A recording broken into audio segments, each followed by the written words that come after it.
Si cette séance vous appelle, c'est probablement que votre vigilance ne s'arrête jamais vraiment.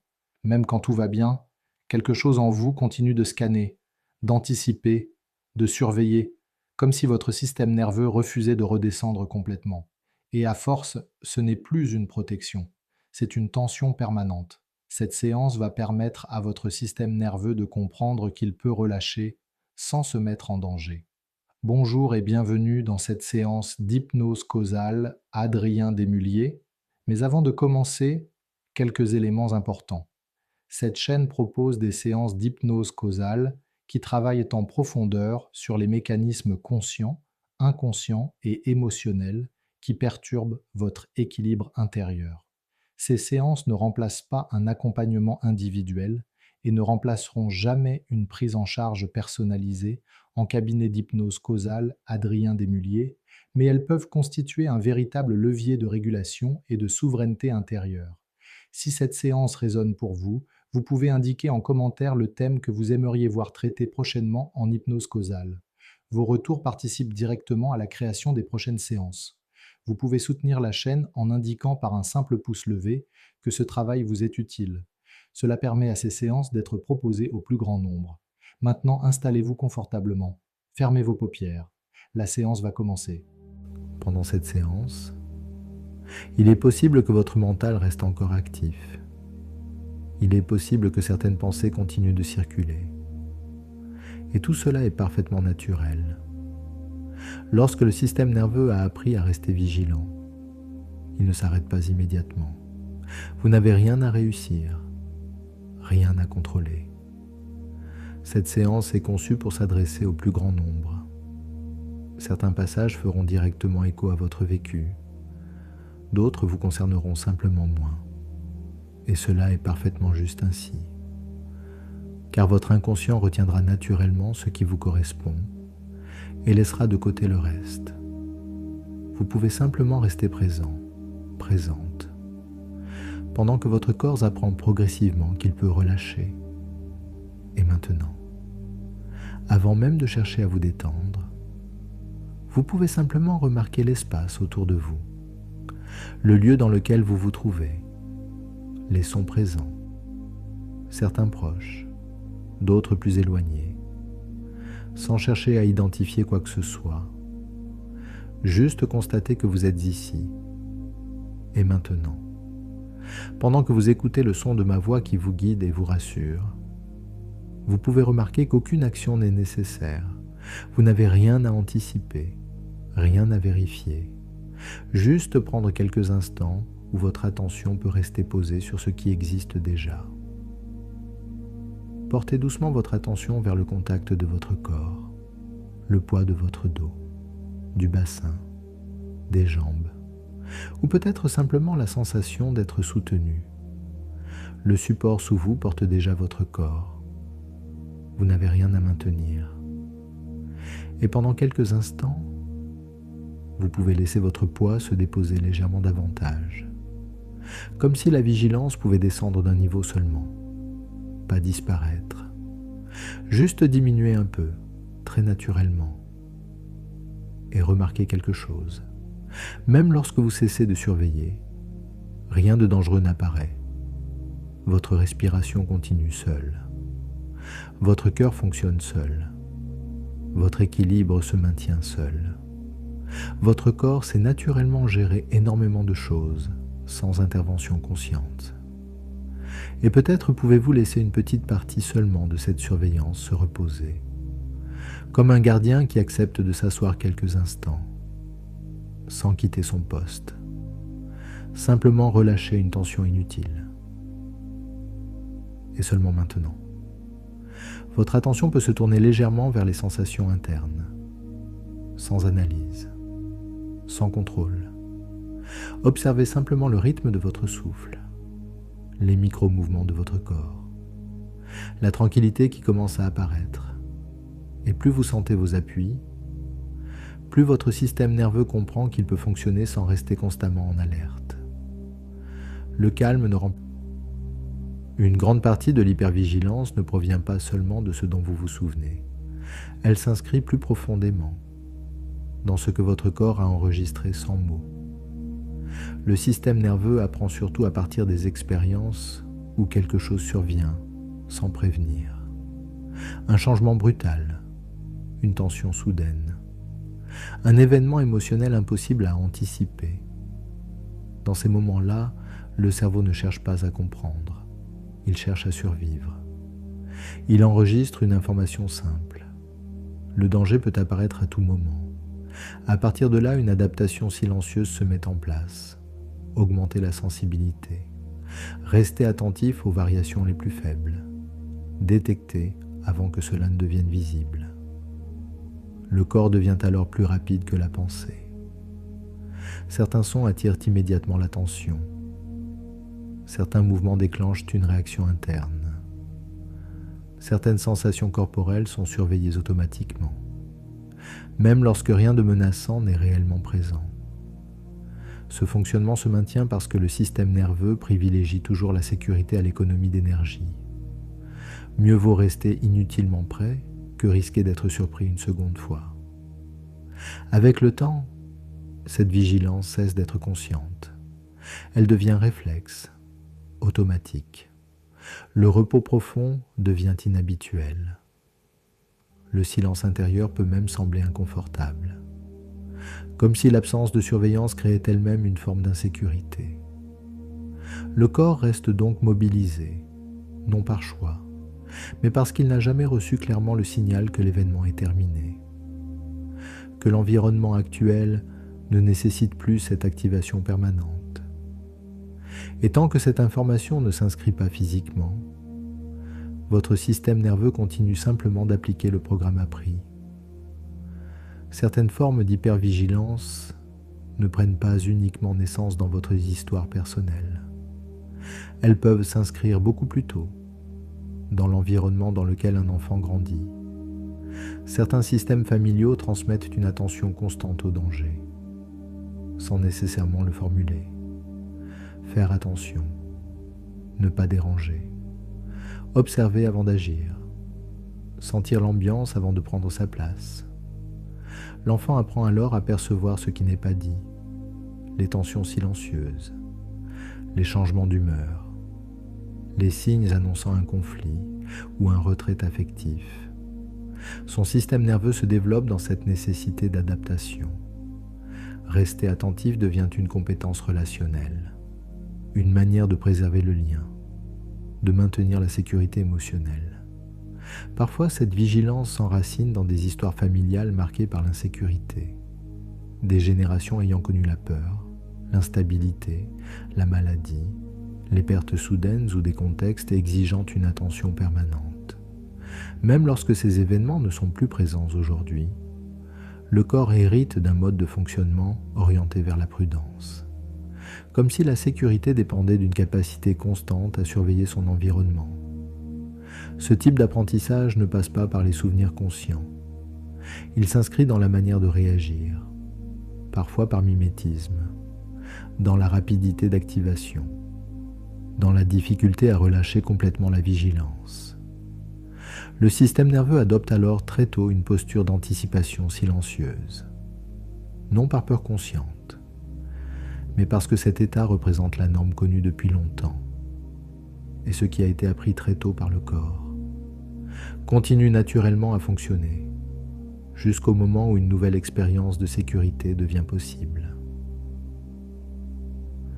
Il existe souvent, au cœur de l'hypervigilance, une partie plus ancienne de vous qui a appris très tôt à rester attentive, une partie qui observait, qui écoutait, qui ressentait avant même de comprendre, non par méfiance naturelle, mais parce que rester éveillé apportait une forme de sécurité. Cet enfant n'avait pas nécessairement la possibilité de se relâcher totalement. Le calme pouvait changer rapidement. Une réaction pouvait surgir sans prévenir. Une tension apparaître soudainement. Alors le corps apprenait à rester prêt, à percevoir les signes faibles, à détecter ce qui allait peut-être arriver. Cette vigilance devenait une manière de se protéger, parfois aussi une manière de protéger le lien. Rester attentif pour éviter le conflit, pour anticiper une émotion, pour s'ajuster avant que la situation ne devienne difficile. Avec le temps, cette posture s'est intégrée profondément. Elle n'a plus eu besoin d'efforts conscients. Elle est devenue automatique, comme si une partie de vous continuait encore aujourd'hui à veiller discrètement, même lorsque l'adulte que vous êtes de désormais dispose de ressources différentes. Cette partie n'a jamais cherché à vous fatiguer. Elle remplissait une fonction essentielle, maintenir la sécurité avec les moyens disponibles à ce moment-là. Et si elle reste active aujourd'hui, ce n'est pas parce qu'elle refuse de se reposer, mais parce qu'elle n'a jamais reçu clairement l'autorisation intérieure de le faire. Elle continue simplement sa mission. Veiller, observer, s'assurer que rien ne menace, jusqu'à pouvoir reconnaître progressivement que la situation actuelle n'exige plus cette surveillance constante. L'hypervigilance possède aussi une fonction plus discrète. Une part de vous s'est organisée autour de cette capacité à rester attentive, être celui ou celle qui remarque, qui prévoit, qui perçoit avant les autres. Cette vigilance a parfois permis d'éviter des situations difficiles, d'anticiper une tension, de limiter un choc émotionnel, de conserver une forme de contrôle sur l'imprévisible. Avec le temps, cette posture peut devenir une identité silencieuse. Rester vigilant, vigilante, donne le sentiment d'être préparé, de ne pas être vulnérable, de ne pas être surpris. Relâcher totalement cette attention peut alors sembler inhabituel, comme si quelque chose d'important risquait d'être perdu. Une impression diffuse apparaît parfois. Si je cesse de surveiller, je pourrais manquer un signe essentiel. Cette part ne cherche pas l'attention. Elle cherche la protection. Elle préfère maintenir une alerte constante plutôt que risquer une nouvelle exposition au danger. Elle agit par loyauté envers votre sécurité passée.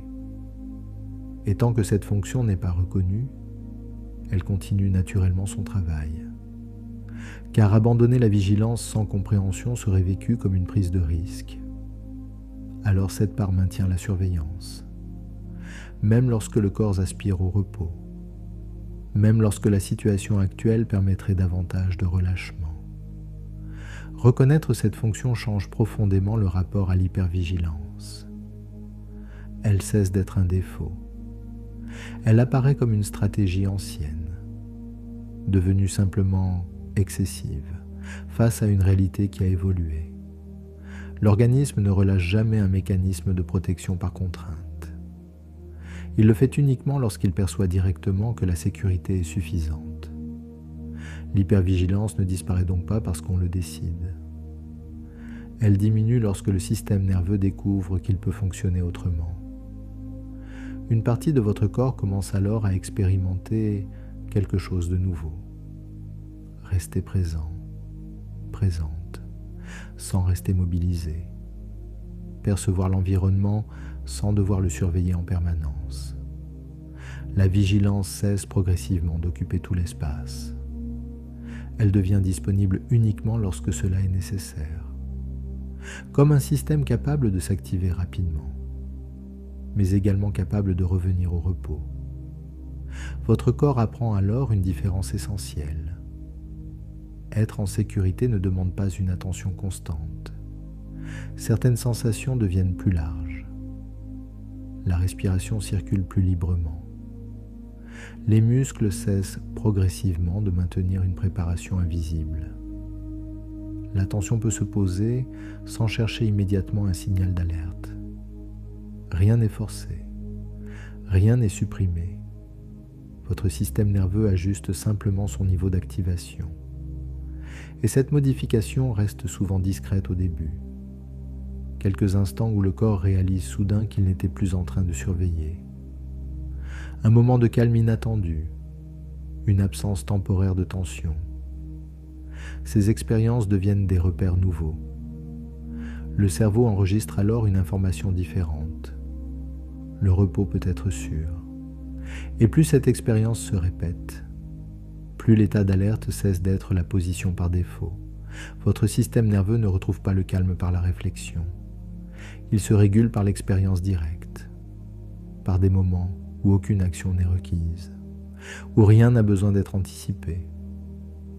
Votre corps commence alors à percevoir quelque chose de simple. Le support sur lequel il repose continue de le porter sans effort. La respiration circule d'elle-même. Le rythme interne s'ajuste sans intervention consciente. Une grande partie de votre sécurité fonctionne déjà seule, sans surveillance, sans contrôle volontaire. Lorsque cette réalité devient perceptible, les zones habituellement mobilisées peuvent diminuer légèrement leur activité. Les épaules cessent progressivement de se préparer. Le visage devient plus neutre. La respiration descend naturellement vers un rythme plus lent. Le système nerveux comprend alors qu'il peut économiser son énergie. Rester disponible sans rester en alerte. Certaines personnes remarquent à cet instant une sensation particulière, comme si le corps devenait plus lourd, ou au contraire plus spacieux. Parfois une chaleur diffuse, parfois simplement moins de tension interne. Ces signaux indiquent que l'organisme quitte progressivement l'état de préparation permanente. Il n'abandonne pas la vigilance. Il ajuste seulement son intensité. La sécurité ne dépend plus d'une activation constante. Elle devient une sensation interne stable. Et lorsque le corps expérimente cela, même brièvement, il mémorise une information nouvelle. Le repos peut exister sans danger. Chaque répétition renforce cet apprentissage. Votre système nerveux retrouve peu à peu sa capacité naturelle d'alternance. Activation lorsque nécessaire, repos lorsque possible. Un fonctionnement plus souple, plus économique, plus durable. Dans les jours qui viennent, certains changements pourront apparaître de manière discrète. Pas comme une transformation brutale, mais comme une modification progressive de votre manière d'être présent, présente. Des moments où votre attention restera posée plus longtemps sans chercher autour d'elle un signe particulier. Des instants où votre corps réalisera après coup qu'aucune surveillance n'était active, comme si une partie de vous avait cessé de rester en attente. Certaines situations habituellement fatigantes pourront sembler plus simples à traverser.